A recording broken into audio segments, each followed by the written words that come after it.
தாவீது மேல இருந்த திட்டத்தை, நோக்கத்தை, தேவன் வைத்திருந்த பெரிதான திட்டத்தை கெடுக்கிறதுக்கு பிசாசு எவ்வளோ முயற்சி பண்ணான்.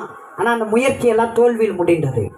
நான் சொல்கிறேன், பிசாசு உங்களுக்கு மேலே நிறைய முயற்சி பண்ணுறானா, அந்த முயற்சியெல்லாம் ஒன்றுமில்லாமல் போகும், ஒன்றுமில்லாமல் போகும். அல்லேலூயா. ஏன்னா கர்த்தருடைய பாதுகாப்பு உங்களுக்கு இருக்கிறது.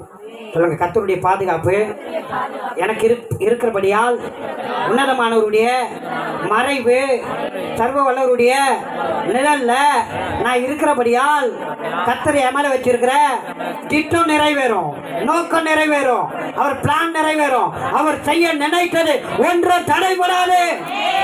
அவர் நிர்ணயித்தது நடக்கும், அவர் திட்டம் பண்ணினது நடக்கும். அவர் செய்ய நினைக்கிற போது அதை தடுப்பவன் யார்? அவர் கையை மறிப்பவன் யார்? அவரால் கூடாத காரியம் ஒன்றுமே இல்லை. அவர் செய்ய நினைத்தது தடைபடாது. சொல்லுங்க, ஆண்டவர் என் மேல என்ன திட்டம் வச்சிருக்கிறாரோ அது நிறைவேறும். ஏனென்றால் நான் அவருடைய பாதுகாப்புல நான் இருக்கிறேன்.